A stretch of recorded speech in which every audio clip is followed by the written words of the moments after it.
a Remes Lenikov. Sí. ¿Quién es? ¿Quién es Alito Guadañi? Vamos a verlo.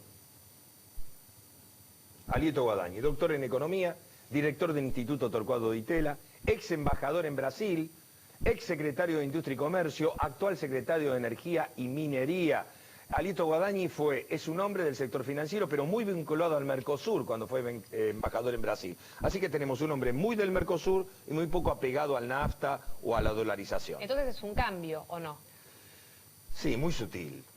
Tampoco drástico, muy sutil. Te digo, en este momento hay muy pocas posibilidades, muy poco margen de maniobra. ¿Qué pasará con la ley de quiebras? ¿Qué pasará con la ley de subversión económica que se estaba hablando tanto? Bueno, eso está colgado con un pincel. Y te digo sinceramente, falta el apoyo político. ¿Está el apoyo político? ¿La interna del justicialismo lo va a arrastrar también a Alito Guadañi dentro del gobierno? ¿Hay margen o hay que llamar a elecciones? Todos son demasiadas preguntas y pocas respuestas. Demasiadas, seguimos. También la pregunta es, ¿qué pasará con Eduardo Duhalde, presidente de la Nación? De la euforia a la desesperanza. Así transcurrieron los casi 4 meses de gestión de Eduardo Duhalde. La coyuntura económica y social apremia su mandato minuto a minuto. Sin embargo, quienes conocen de cerca al presidente aseguran que no será sencillo que Duhalde deje su cargo. El que depositó dólares recibirá dólares. Esa era la frase que la gente quería escuchar y Duhalde la pronunció apenas asumió. La declaración apaciguó las cacerolas, pero no le quitó al primer mandatario enemigos. La Corte Suprema dio después vía libre a los amparos contra el corralito y los bancos empezaron un goteo de fondos que los pondría al borde de la desaparición. El jefe de Estado entonces puso freno a su optimismo. ¿Se equivocó en prometer dólares? Sí, realmente yo asumí y en 24 horas antes no estaba enterado que iba a ser presidente. Me dijeron que estaban los dólares, no estaban, se lo habían llevado.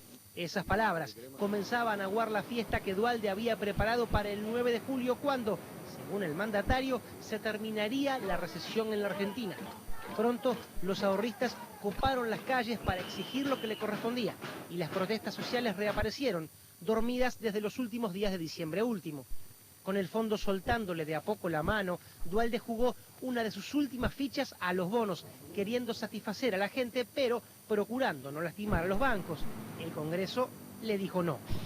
Bueno, habrá supongo que abrir los bancos y que sea lo que Dios quiera. Abatido, Duhalde se desentendía de su capacidad de mando.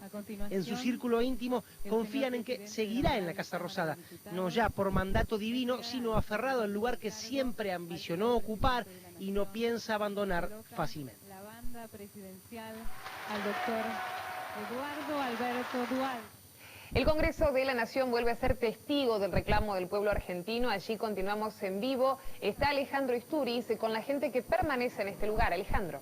Sí, gran cantidad de gente, decíamos hace instantes, muchos estudiantes de la Universidad de Buenos Aires, de las carreras sociales y artes. A nuestra izquierda, y casi podemos decir a un costado del monumento de la Plaza de los Dos Congresos, se están reuniendo las asambleas barriales. Este fue el lugar de encuentro. Aquí decidieron encontrarse hoy, no solo para seguir el temario que siguen habitualmente todas las semanas, sino para sumarse a la gran cantidad de manifestantes que, a pesar de las horas transcurridas, siguen en esta esquina del Congreso de la Nación. Como ustedes habrán podido observar, la cantidad de gente ya está ocupando prácticamente la totalidad de la Plaza de los Dos Congresos. El Ministerio de Economía es otro de los epicentros de la información. Allí se encuentra Fernando Eiris. Fernando, adelante. Desde las 4 de la tarde, el ahora ex ministro de Economía, Jorge Remes Lenikov, se encuentra reunido con su vice, o su ex vice, Jorge Todesca, y con sus colaboradores más íntimos. Lenikov está analizando las consecuencias políticas y económicas de su renuncia. Hace poco tiempo, pocos minutos, una alta fuente del Ministerio de Economía confirmó que ya hay contactos con el Fondo Monetario Internacional y con la delegación que este organismo tiene aquí en Buenos Aires. Informaciones extraoficiales dicen que los miembros del fondo se encuentran azorados debido a la situación económica, política y social que se vive hoy en la República Argentina. La economía por un lado, pero también la situación política es la gran pregunta que se está haciendo la sociedad argentina en este momento. Estamos con el licenciado Ricardo Rubié, sociólogo. Buenas noches, licenciado. Se sabe que ningún plan económico puede seguir adelante si no tiene apoyo político. ¿Cuál es el panorama político que se vislumbra en la Argentina ahora? Bueno, el panorama político que viene planteándose ya desde hace bastante tiempo y que es el escenario de crisis recurrente frente a una situación económica muy complicada, muy compleja y que requiere de un gran poder político.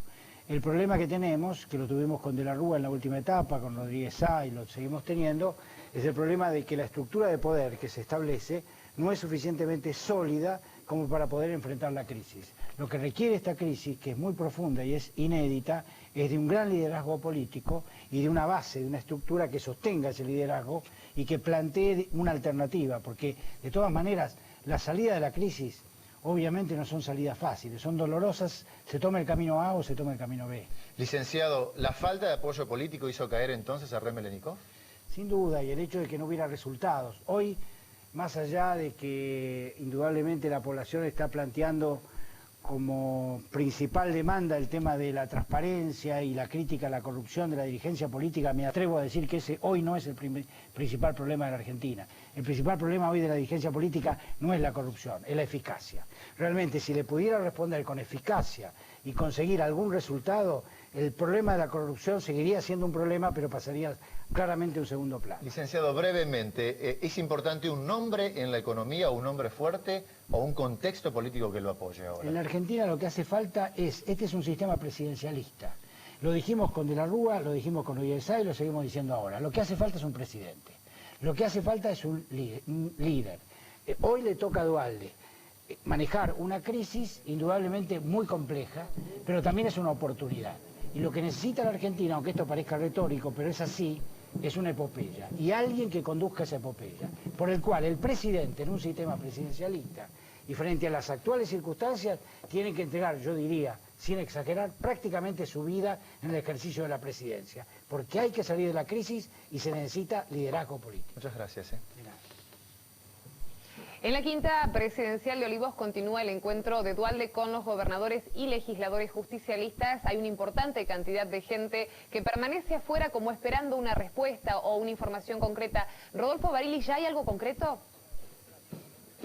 Aún no, lo que hay sí son las primeras imágenes de esta reunión. Se permitió a los medios de prensa acceder a imágenes que muestran a los principales gobernadores, Reutemann, De la Sota.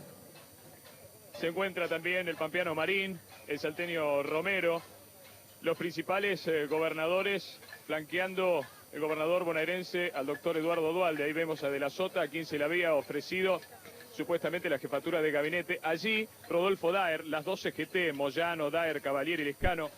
Entre los ministros que hay está Ginés García, Capitanich y Gabrieli, con, según las versiones, distintas suertes entre su permanencia o no en el futuro gabinete federal que pretende armar el doctor Eduardo Duhalde. Y a modo de comentario, uno de los correderos de pasillos que comienzan a circular en este lugar y que tiene que ver, para ampliar la información que daba recién Osvaldo Granados, Alieto Guadani se asegura que ha aceptado ser ministro de Economía. Decíamos, lo poníamos en potencial, que hay que esperar la reacción de este fuerte grupo de gobernadores, que si bien van a ser la única garantía de poder real y respaldo de Eduardo Duhalde, tienen algunas divisiones, pero entre las cosas positivas que ha conseguido se destaca, por ejemplo, la presencia de Marín y Romero, que son hombres que responden al menemismo, que son cercanos al expresidente Carlos Saúl Menem. Pero decíamos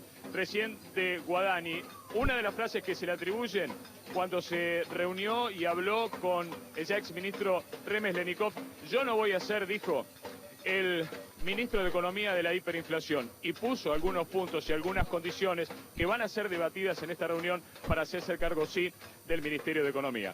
Por ahora, todo desde aquí, hay que esperar definiciones para una reunión que dicen promete ser hasta altas horas de la noche. Y precisamente con la espera de las definiciones ya también llegaron las primeras repercusiones y opiniones políticas respecto de la situación social y económica que se vive en este momento en Argentina. Por ejemplo, la del expresidente Carlos Saúl Menem. Que evitar efectivamente la fragmentación, como termina de decir, del poder político.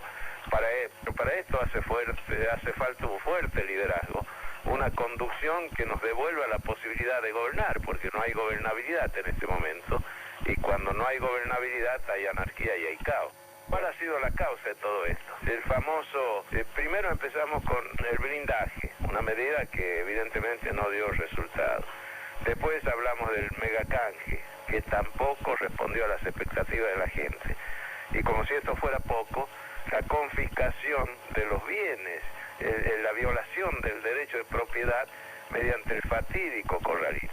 Hay que empezar por salir del corralito y para eso el diálogo. Hay que conversar con los titulares de los bancos internacionales que están operando en Argentina y además un acuerdo profundo, estratégico con los Estados Unidos que nos abra la posibilidad de una respuesta contundente. Yo preferiría que terminemos con el mandato de Duhalde cuando corresponde y llamar a elecciones en ese momento, que está establecido constitucionalmente. Otro punto de vista, el del diputado de Autodeterminación y Libertad, Luis Zamora, quien sostuvo que detrás del ministro Jorge Remes Lenikov debería renunciar también el presidente Eduardo Duhalde y convocar a elecciones. Acá grita la gente, no tengo trabajo. No hay una cosa más dramática que no tener un empleo, un ingreso al fin de una quincena, no tener unos pesos, poco o mucho, pero tener un ingreso estable. Y eso le pasa a millones de argentinos que a su vez tienen carga de familia, son hijos que no se alimentan. Y mientras tanto los gobernantes viene un hindú y dice más ajuste, más despidos, y lo reciben. Y lo reciben como alguien que tiene las recetas mágicas para solucionar los problemas de la Argentina. Bueno, hace 25 años estamos instrumentando desde los militares, pasando por Alfonsín, Menem de la Rúa, a Duhalde, este tipo de recetas. Me parece que es tiempo de cambio, es tiempo de recuperar la independencia como país. Mientras el presidente Eduardo Duhalde continúa reunido con los principales referentes del Partido Justicialista, la pregunta que la sociedad se hace es ¿qué actitud va a tomar el Partido Radical? Estamos ahora en comunicación con el diputado Juan Pablo Baylac. Diputado, buenas noches. ¿El Partido Radical, diputado, va a seguir apoyando a Eduardo Duhalde? Bueno, la verdad que lo que nosotros estamos tratando de hacer es contribuir a la gobernabilidad de la Argentina, pero no es menos cierto que las decisiones que el presidente Duhalde y su gabinete está implementando en la Argentina no tienen consenso con la sociedad y por tanto hemos efectuado una crítica dura en el día de hoy, negándonos a votar una ley que sin duda parecía importante a los efectos de la gobernabilidad, pero no resolvía los problemas que la sociedad tiene. Y por tanto nos hemos negado a dar nuestra voluntad política, pero no por una cuestión opositora, sino básicamente porque no era una solución para la gente. Diputado, más allá de estas diferencias, ¿es probable que algún radical conforme el nuevo gabinete que estaría diseñando el presidente Duhalde? No conozco cuál es la razonabilidad que lo une a Duhalde con la visión de la Argentina. La verdad es que no he tenido la oportunidad de poder conversar con el presidente Duhalde acerca de cuál es su visión, pero si piensa en un radical seguramente encontrará, porque hay algunos que han jugado muy fuertemente a esta decisión que se está viviendo en la Argentina y encontrará voluntad política a ese servicio. Y será una contribución al país, porque la verdad no se trata de ser un opositor cerril, sino se trata de ser un opositor racional, que ubique al señor Duhalde, que no es cierto que no estaba preparado para esta emergencia, lo estaba buscando en 1999, lo procuró después de 2001, y la verdad es que está en el gobierno sin haber dado respuesta a una sociedad que tiene una enorme crisis de ansiedad por resolver sus problemas, que por cierto son los sumamente graves, como lo eran antes de que Duhalde sea presidente. Diputado Baylac, le agradecemos mucho esta comunicación con Telefe Noticias. Un fuerte abrazo. Estamos en vivo en los principales puntos de la ciudad de Buenos Aires, donde se está definiendo en este momento, en estas horas, el futuro de la Argentina nuevamente, Omar. En instantes, las repercusiones y el futuro de la economía argentina en el análisis de varios especialistas. Ya venimos con más información.